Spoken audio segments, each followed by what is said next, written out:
la communauté expulsée, elle a vécu très soudée, souvent soudée autour de son maire et de son curé, hein, et aussi autour d'associations. Alors là c'est le GEM, hein, c'était le groupement des expulsés de la Moselle, qui a été créé tout de suite au mois d'août 1940 à Lyon. Hein. Et il y avait d'autres associations comme le GERAL, un groupement d'entraide, ça voulait dire d'entraide et pas d'expulsés, des réfugiés alsaciens-lorrains. C'est devenu après le groupement des expulsés, réfugiés alsaciens-lorrains. Et il y avait des concurrences entre les associations. Par exemple, Vichy n'aimait pas trop qu'il y ait trop d'associations différentes et elle voulait s'adresser surtout à un organisme et elle s'était surtout appuyée sur le GERAL.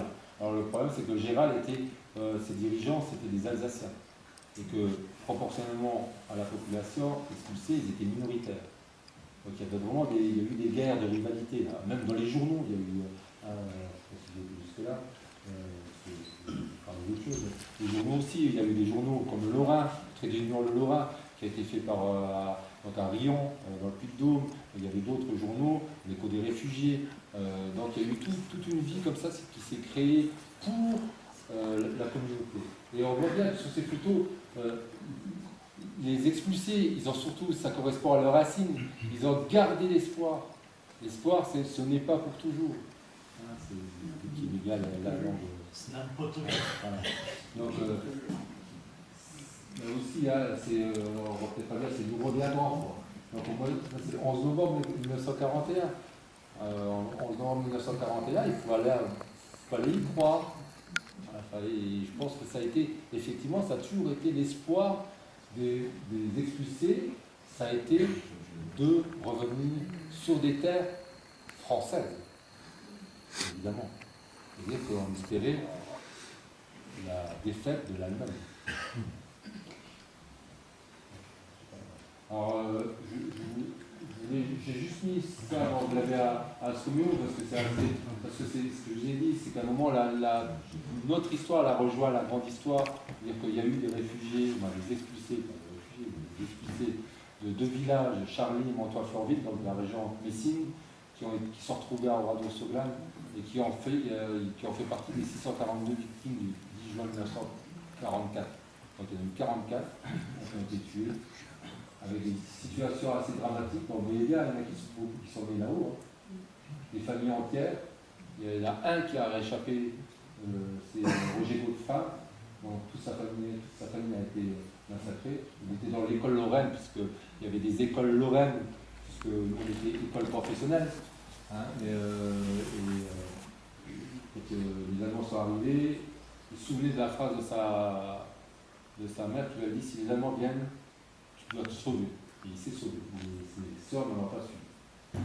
Alors, il y a des histoires assez dramatiques, par exemple la famille Henri, là, c'était une expulsée de Charly, mais non, elle n'était pas expulsée, elle était mariée avec quelqu'un de la région parisienne, donc elle vivait de la région parisienne, mais sa tante avait été expulsée, donc Charly, et comme il y avait eu des bombardements à Paris, Marie a eu la bonne idée de l'emmener à Oradour parce qu'elle pensait que là c'était moins dangereux. Et juste je ne vais pas polémiquer ici, c'est pas le moment, ça fait l'objet d'un autre débat, mais la fille, la Bertrand, elle n'avait pas répondu à l'appel, parce qu'en fait les gens avaient été réunis au champ de foire, hein, et elle s'était cachée avec sa tante d'ailleurs, au milieu du village, et il y a une patrouille, allemande, de SS, allemandes qui sont arrivées, et ils ont été abattus, et en fait au cours d'un procès en 1953, qui concernait des Alsaciens qui étaient incorporés de force dans la SS, on s'est aperçu que c'était un Alsacien qui avait tiré sur une jeune Lorraine, comme dirait le président du tribunal, qui est un raccourci, un mauvais raccourci de notre histoire. Ça veut dire c'est très chargé cette histoire de Oradour, qui n'est pas finie, puisque il n'y a pas longtemps, par exemple, les Alsaciens ont été en conflit avec un monsieur qui s'appelait Edras, parce qu'il avait justement mis en doute l'incorporation forcée des Alsaciens.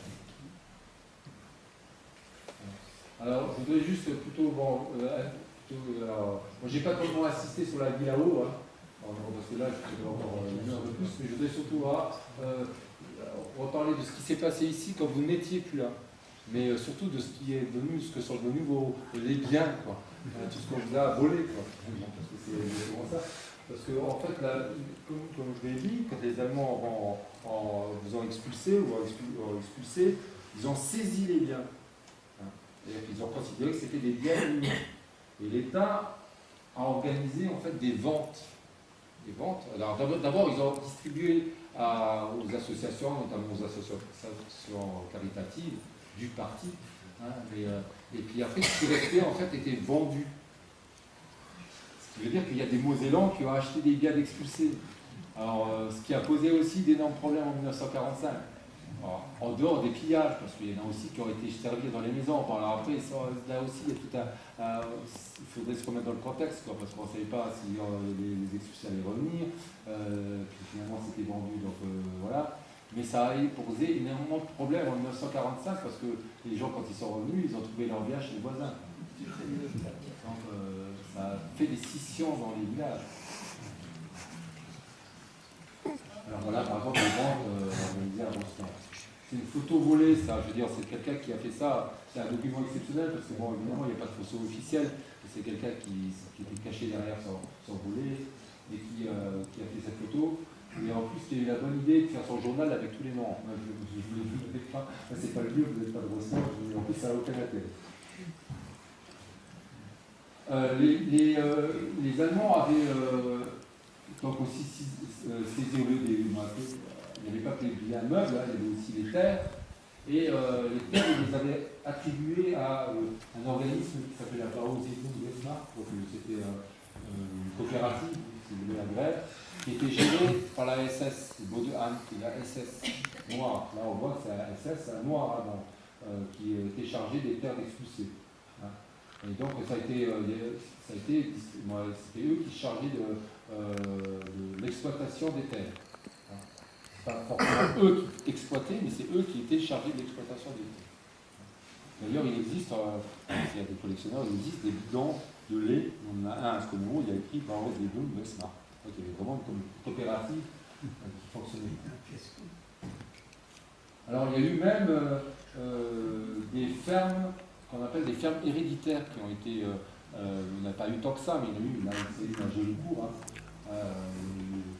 Notamment dans les endroits qui avaient été un peu amochés pendant les combats de 39-40, quand ils ont reconstruit les villages, ils ont voulu faire de l'urbanisme à la façon nazie, donc faire quelque chose de très carré, très organisé, et en même temps, ils en ont profité pour installer des fermes héréditaires. C'est-à-dire que le but, c'était que cette ferme-là reste dans les familles.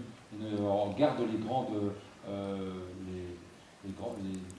grandes exploitations. En plus, on mettait dans ces fermes des gens qui ethniquement correspondaient à la race du Seigneur. Donc, des Ariens ou bien des gens qui avaient combattu pour le Führer. Donc il existe cette forme-là, il existe cette forme-là. Et comme je vous l'ai dit, le but des expulsions de mois de novembre, c'était de faire venir des colons. Donc on a fait venir des familles sarroises et palatines. Alors ça a été le grand rêve de Gaucoin. Il espérait que cette colonisation elle avait réussi. On a fait miroiter plein de choses aux Sarrois. On leur a dit qu'ils allaient tout retrouver dans les maisons, des outils, on allait les aider, qu'on allait leur donner des tracteurs. Et puis bon, souvent les Sarrois, c'était pas des agriculteurs. Donc ils sont venus, il y en a beaucoup qui ont été déçus et qui sont retournés chez eux. Donc finalement, il y a eu, il y en a qui sont restés, c'est ce qu'on appelle les Ziegler, les colons. Et il y en a aussi qui sont retournés chez eux. Ce qui a été un échec pour Bürkel, qui lui a été reproché d'ailleurs, c'est l'arrivée de colons, c'est des photos allemandes. Donc c'est des photos qui ont été trouvées en Allemagne, et ça a filtré donc, des gens qui viennent d'Allemagne et qui viennent s'installer. Et ça, je vous parlerai après. Parmi ces Ziegler, on a assimilé à tort, une autre population qui était, qu'on appelle les Bitchois. Alors on en parle, je pense que dans le Solmon on en parle beaucoup, ça concerne aussi d'ailleurs le village autour de Metz. Je dis bien à tort parce que eux, ils n'ont pas choisi vraiment leur destin.